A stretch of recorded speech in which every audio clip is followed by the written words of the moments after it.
Keith saw Jimi's genius, then disappointed by records.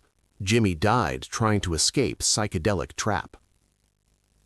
Ondine's nightclub in New York City, a small venue where the real music happened after the big shows ended, where musicians came to hear other musicians play, where reputations were made not by record sales, but by what you could do with your instrument in front of people who understood.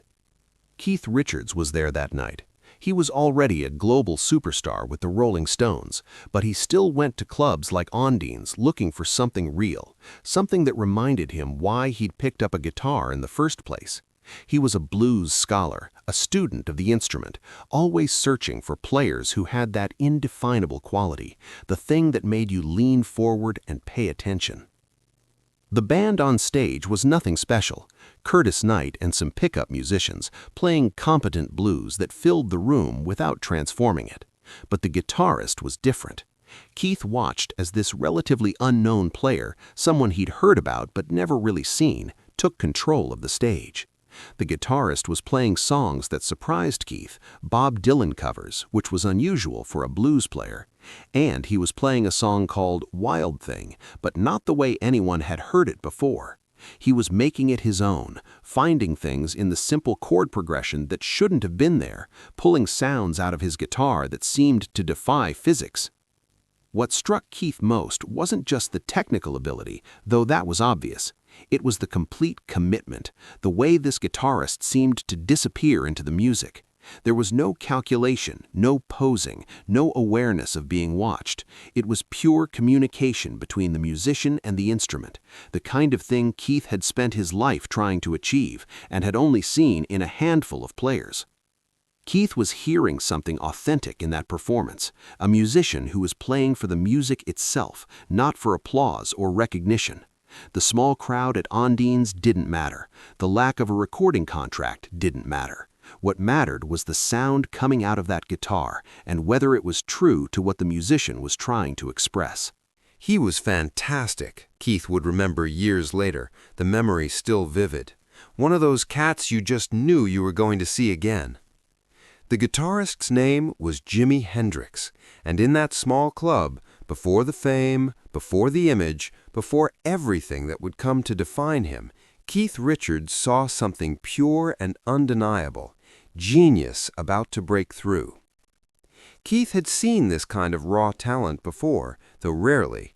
He compared Jimi to Brian Jones, his bandmate in the Stones, who had that same quality of being possessed by music, of channeling something larger than himself through his instrument. Both had that intensity that couldn't be faked or learned. It was just there, burning inside them.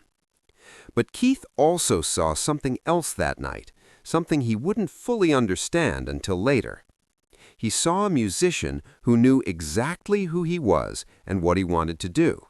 Jimi wasn't trying to be anything other than a guitar player exploring the blues, making sounds that interested him, following his instincts without worrying about image or marketability or what anyone else thought.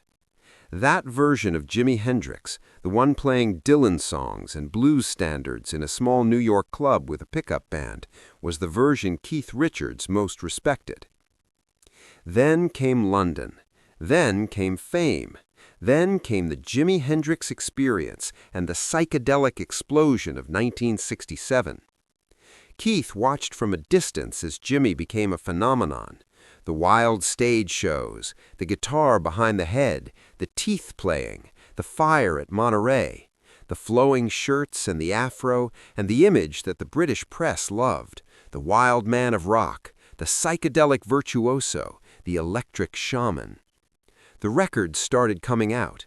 Are You Experienced in May 1967, Axis Bold as Love in December, Electric Ladyland in 1968. They were groundbreaking albums that changed what people thought was possible with a guitar. They were commercial and critical successes. They made Jimi Hendrix a household name. And Keith Richards was disappointed. "I was disappointed when the records started coming out," Keith said in a 1981 interview, years after Jimi's death. It was a bold statement to say you were disappointed in albums that most people considered masterpieces.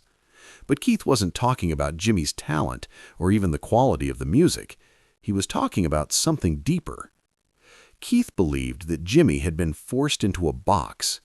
The British music scene had embraced him not just for his playing, but for his willingness to be the psychedelic guitar god they needed.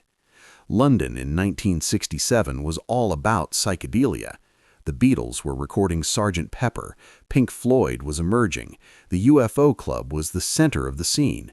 Everything was about expansion of consciousness and electric experimentation and pushing boundaries into territories that had never been explored. Jimi fit that scene perfectly, almost too perfectly. He looked the part with his wild hair and flowing clothes. He sounded the part with his effects-heavy guitar work and experimental approach. He acted the part with his stage theatrics and mystical persona. And the industry recognized immediately that they had found their psychedelic guitar god, the visual and sonic embodiment of everything the moment seemed to require. So they made sure he stayed there. The clothes got more elaborate, more costume-like, more otherworldly. The shows got more theatrical, more focused on spectacle than music. The interviews emphasized his mysticism, his spirituality, his connection to cosmic forces. The image became as important as the music, perhaps more important. Jimi Hendrix wasn't just a guitar player anymore. He was a symbol of the psychedelic revolution, a living embodiment of the counterculture, an icon who represented something larger than himself. And icons can't change without disappointing the people who worship them. He was forced into an English psychedelic bag, Keith said, and then had to live with it because that's what made him. Keith understood this trap intimately. The Rolling Stones had tried their own psychedelic experiment with their Satanic Majesty's Request in 1967, an album that Keith was never comfortable with. "I was never hot on psychedelic music," he admitted. The Stones quickly returned to their blues roots, but Jimi didn't have that luxury. The psychedelic image had made him famous, and escaping it was nearly impossible. The tragedy, as Keith saw it, was that Jimi knew he was trapped. By the time of his final performances, Jimi was trying desperately to break free from the psychedelic expectations. He wanted to go back to his roots, to play the funky music and the blues that he'd grown up with, to be the guitar player he'd been at Ondine's before anyone knew his name.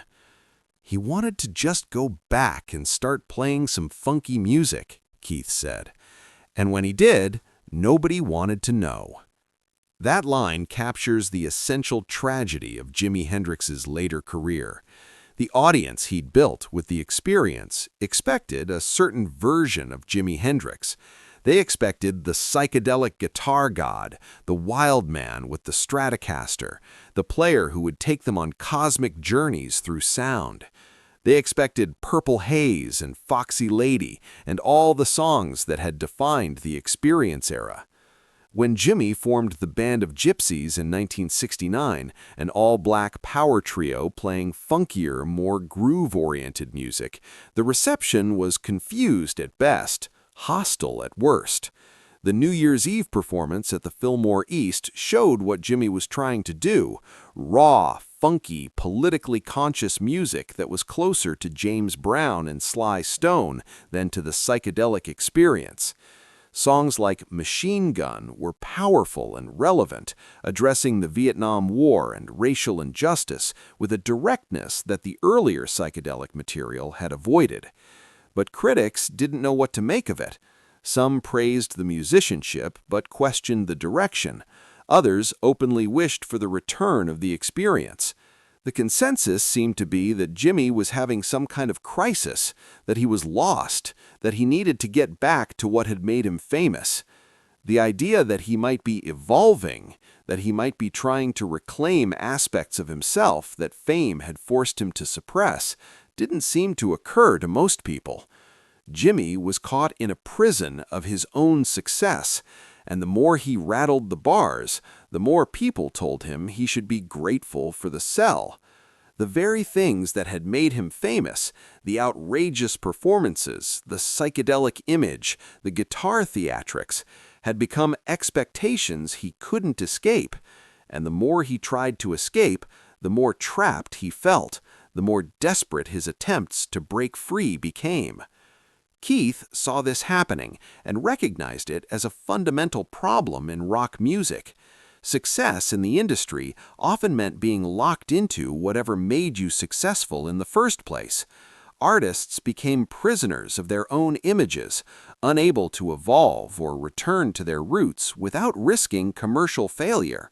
Everybody got sort of carried on this tidal wave of success for doing outlandish things, Keith reflected, until what they were really known for was the outlandishness of what they were doing, and not really what they were doing.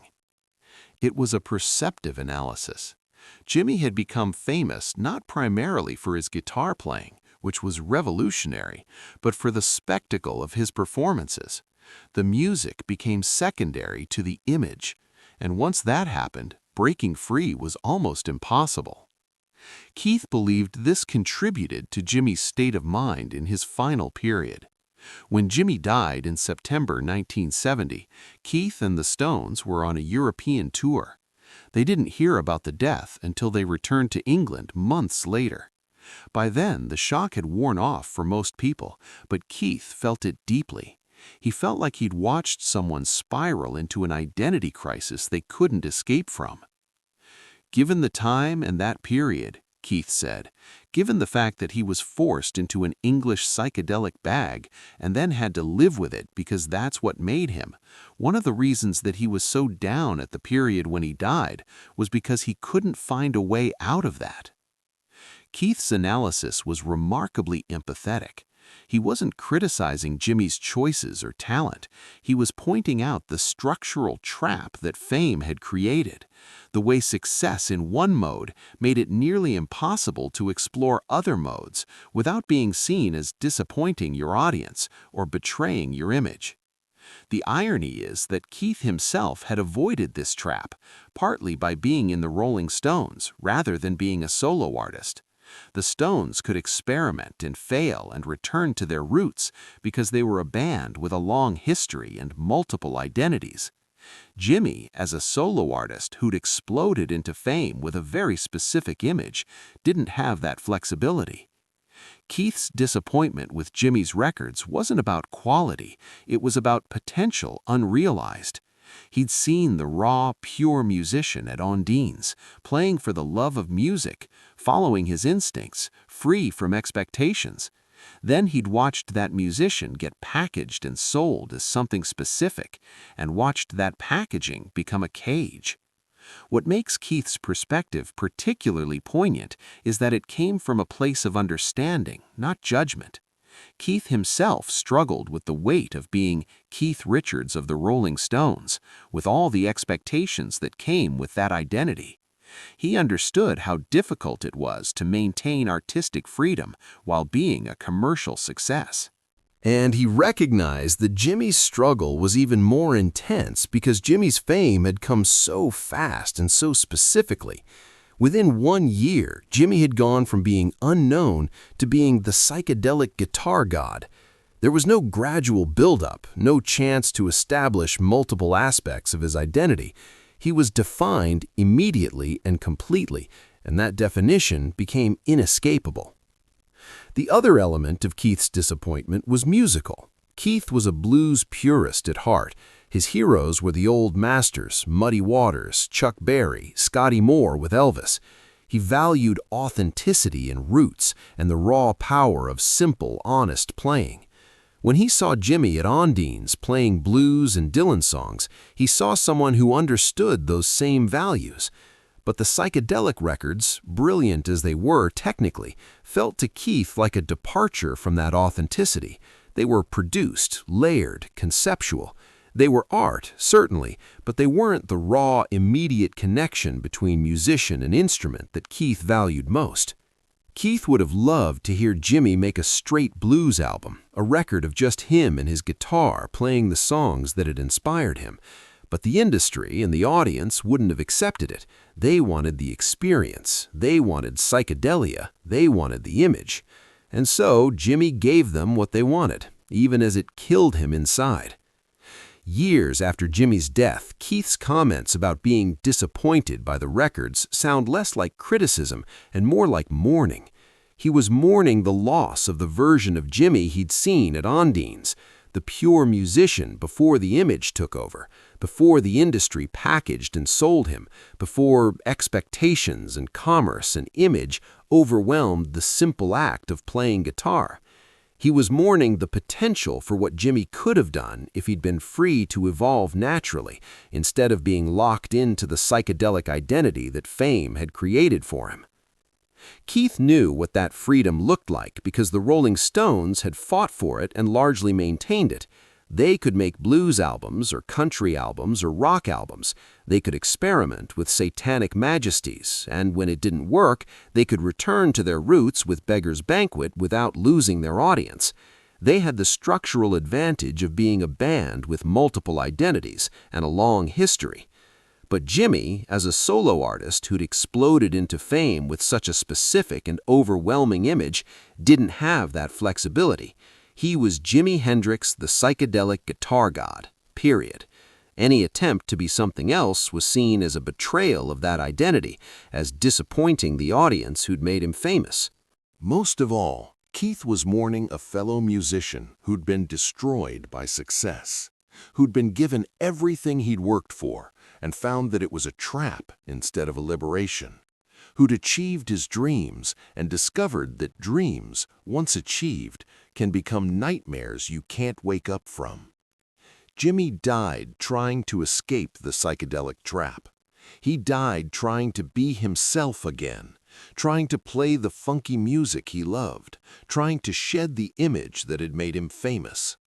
He died before he could complete that transformation, before he could show the world that he was more than just a psychedelic guitar god. Keith Richards saw all of this, understood it, and was disappointed. Not in Jimi, but in the system that had trapped him, in the audience that wouldn't let him evolve, in the industry that valued image over authenticity. And in that disappointment was a deeper respect than any praise could convey, because Keith understood what it took to try to break free, and he understood the cost of that attempt. If this story of genius trapped by success moved you, subscribe and hit that notification bell. Share this with someone who understands that sometimes the price of fame is the freedom to be yourself. Have you ever felt trapped by your own success or reputation? Let us know in the comments, and don't forget to like this video for more untold stories of the struggles behind music's greatest legends.